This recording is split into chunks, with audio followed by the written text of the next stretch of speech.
क्या आपने कभी सोचा है कि जिस कन्यादान को हम पवित्र रस्म मानते हैं वो असल में एक इंसान को वस्तु की तरह देने की प्रथा है। नमस्कार, स्वागत है आपका समाज का सच में। आज हम एक ऐसी सच्चाई से पर्दा उठाने जा रहे हैं जिसे जानकर आप सोचने को मजबूर हो जाएंगे। क्या आप जानते हैं कि कन्यादान, जिसे हिंदू विवाह की सबसे पवित्र रस्म मानते हैं, उसकी जड़ें पितृसत्ता की उस गहरी नींव में हैं जो सदियों से स्त्रियों को दबाती आई है।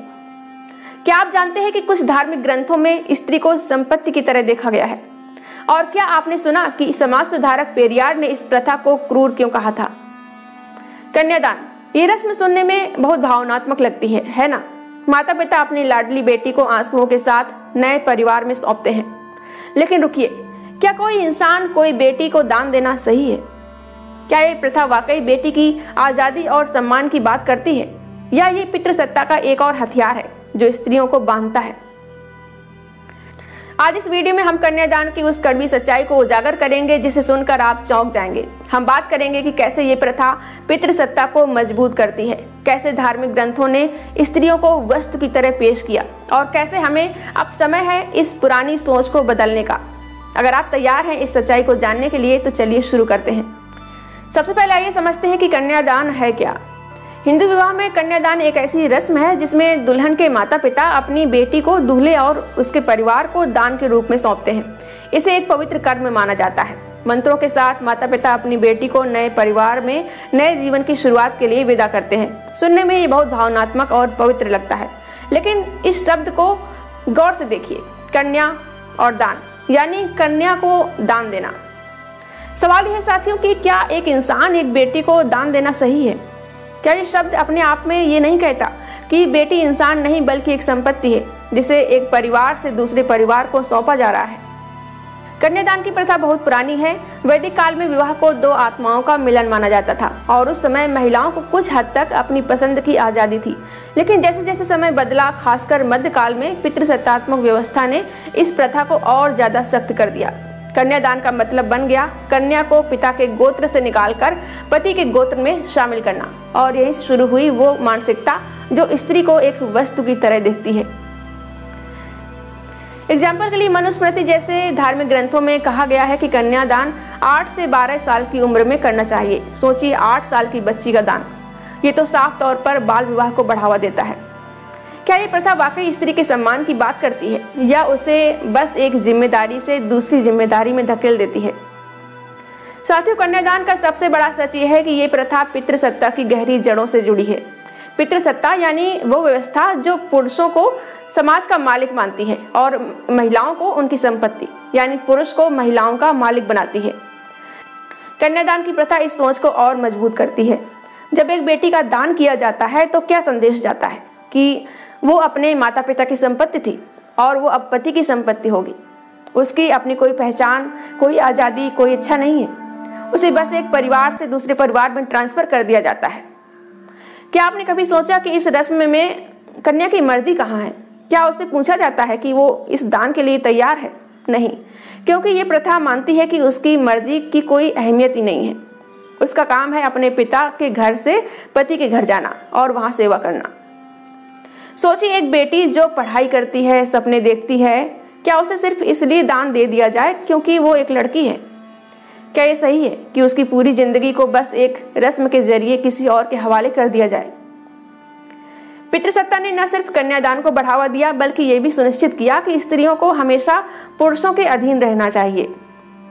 कन्यादान के बाद एक स्त्री की पहचान बदल जाती है। वो अब किसी की पत्नी, किसी की बहू बन जाती है। उसका अपना वजूद, उसकी अपनी इच्छाएं, सब कुछ पीछे छूट जाता है। ये अन्याय है। अब बात करते हैं उन धार्मिक ग्रंथों की जिन्हें अक्सर कन्यादान जैसे रिवाजों का आधार माना जाता है।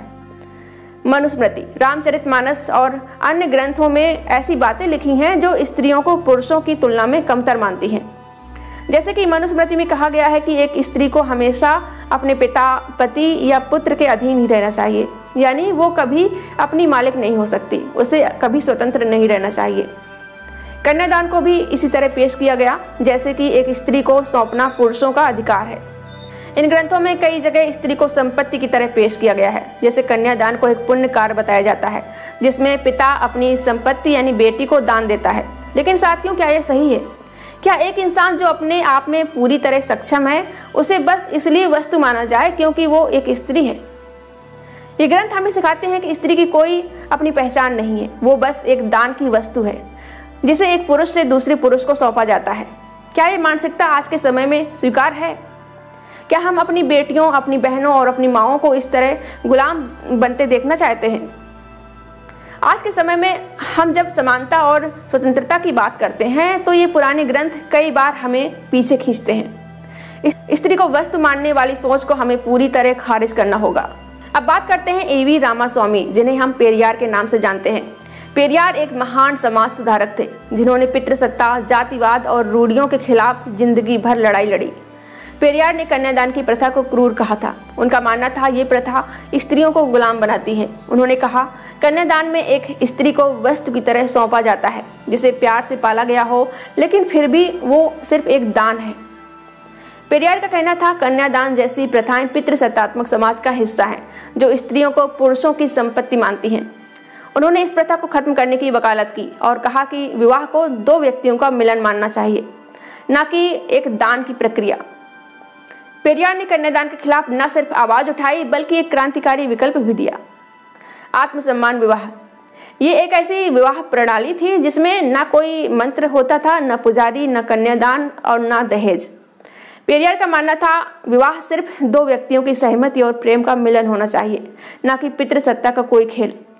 आत्मसम्मान विवाह में स्त्री पुरुष को समान दर्जा दिया जाता था और जाति धर्म के बंधनों को तोड़ा जाता था। ये एक सादा, तर्कसंगत और समानता पर आधारित समारोह था जो हमें सिखाता है कि सच्चा विवाह आत्मसम्मान और आजादी की नींव पर बनता है। पेरियार का ये विचार आज भी हमें प्रेरित करता है कि हमें रूढ़ियों को तोड़कर एक नए समाज की शुरुआत करनी होगी। पेरियार ने हमें सिखाया कि हमें हर उस प्रथा पर सवाल उठाना चाहिए जो इंसान की बराबरी के खिलाफ हो। कन्यादान पर उनका विरोध हमें प्रेरणा देता है कि हमें पुरानी रूढ़ियों को तोड़ना होगा। क्या आप पेरियार के इस विचार से सहमत हैं? कमेंट में जरूर बताएं। पेरियार के विचारों ने दक्षिण भारत में, खासकर तमिलनाडु में एक क्रांति ला दी। उनके आंदोलन ने लोगों को ये सोचने पर मजबूर किया कि क्या हमारी परंपराएं वाकई सही हैं। आज भी उनके विचार हमें प्रेरित करते हैं कि हमें स्त्री पुरुष समानता के लिए लड़ना होगा। बता दूं, अभी हाल ही में इन्हीं मुद्दों को लेकर प्रीति जायसवाल जी की एक बहुत ही अच्छी किताब पब्लिश हुई है। इस किताब का नाम है बेटियों की विदाई प्रथा खत्म करें। ये किताब बेहद क्रांतिकारी आवाज है, या कहें ये किताब हर बेटी की पुकार है जिसे वे आसानी से कह नहीं सकती। हर बेटी का सपना होता है अपने परिवार के साथ रहना, अपने सपनों को सच करना, लेकिन विदाई की प्रथा उसे उसकी जड़ों से दूर कर देती है। प्रीति जायसवाल जी की किताब बेटियों की विदाई बंद होनी चाहिए इस अन्याय के खिलाफ एक सशक्त आवाज है। ये किताब पितृसत्ता की सच्चाई उजागर करती है और एक नया रास्ता दिखाती है। बेटी की विदाई बंद होनी चाहिए किताब को अमेजॉन, फ्लिपकार्ट, किंडल या गूगल प्ले स्टोर से खरीद सकते हैं। ये सिर्फ एक किताब नहीं बल्कि एक क्रांति है। किताब का लिंक आपको वीडियो के डिस्क्रिप्शन में मिल जाएगा। चलिए अब फिर बात करते हैं कन्यादान की। आज के समय में भी कई परिवार कन्यादान की रस्म को बड़े गर्व से निभाते हैं, लेकिन सवाल यह है कि क्या ये प्रथा आज की आधुनिक सोच के साथ मेल खाती है? आज की लड़कियां पढ़ी लिखी हैं, आत्मनिर्भर हैं, अपने फैसले खुद ले सकती हैं। फिर क्यों उन्हें एक रस्म के जरिए सौंपा जाता है? क्यों उनकी मर्जी को दरकिनार कर दिया जाता है? कन्यादान का एक और कड़वा पहलू है दहेज। कन्यादान के साथ साथ दहेज भी दिया जाता है, जैसे कि बेटी को दान देने के साथ साथ उसे और आकर्षक बनाना हो। ये प्रथा न सिर्फ पितृसत्तात्मक है बल्कि सामाजिक बुराइयों को भी बढ़ावा देती है। अच्छी बात है कि आजकल कई लोग इस प्रथा को छोड़ रहे हैं। कुछ परिवार अब कन्यादान की जगह ऐसी रस्में अपना रहे हैं जो स्त्री पुरुष समानता को बढ़ावा देती है, लेकिन अभी भी बहुत सारे लोग इस प्रथा को बिना सवाल किए मान रहे हैं। साथियों, अगर हम 21वीं सदी में जी रहे हैं तो हमें ये मानना होगा कि स्त्रियां पुरुषों के बराबर हैं। उन्हें अपनी जिंदगी, अपने फैसले और अपनी पहचान की पूरी आज़ादी मिलनी चाहिए। कन्यादान जैसी प्रथाएं हमें पीछे खींचती हैं। ये हमें बताती हैं कि एक स्त्री की जगह सिर्फ एक परिवार में सेवा करना है, लेकिन आज की स्त्रियां डॉक्टर, इंजीनियर, पायलट और हर क्षेत्र में अपनी पहचान बना रही हैं। फिर क्यों उन्हें दान की वस्तु बनाया जाए? हमें ऐसी शादियां करनी चाहिए जो दो बराबर व्यक्तियों का मिलन हो, जिसमें ना कोई दान हो, ना कोई दहेज हो और ना ही कोई पुरानी रूढ़ियां। विवाह को एक साझेदारी बनाना चाहिए जहां दोनों पक्षों का बराबर सम्मान हो, बराबर इज्जत हो। आइए हम सब मिलकर प्रण करें कि हम अपनी बेटियों को उनकी मर्जी, उनकी आज़ादी और उनके सपनों के साथ जीने देंगे। हम उन्हें दान नहीं करेंगे, बल्कि उनके हर फैसले का सम्मान करेंगे। साथियों, आज हमने जाना कन्यादान की प्रथा जो बाहर से पवित्र दिखती है, असल में पितृसत्ता की जड़ों से जुड़ी है। हमने देखा कि कैसे कुछ धार्मिक ग्रंथों ने स्त्रियों को वस्तु की तरह पेश किया और कैसे पेरियार जैसे समाज सुधारकों ने इसका विरोध किया। और सबसे जरूरी हमने ये समझा कि आज के समय में स्त्रियों को भी हर जगह पुरुषों की तरह समान अवसर मिलने चाहिए। स्त्रियां कोई वस्तु नहीं, वे भी पुरुषों की तरह इंसान हैं। तो अब वक्त है बदलाव का। हमें पुरानी रूढ़ियों को तोड़ना होगा और एक ऐसे समाज की नींव रखनी होगी जहां हर इंसान की बराबर इज्जत हो। इस वीडियो को अपने दोस्तों और परिवार के साथ शेयर करें ताकि ज्यादा से ज्यादा लोग इस सच्चाई को जान सकें। कमेंट में बताएं कि आप कन्यादान के बारे में क्या सोचते हैं और क्या आप इसे बदलना चाहेंगे। हमारे चैनल को सब्सक्राइब करें, लाइक करें और शेयर करें, बेल आइकन भी प्रेस करें। मिलते हैं अगली वीडियो में। Thank you.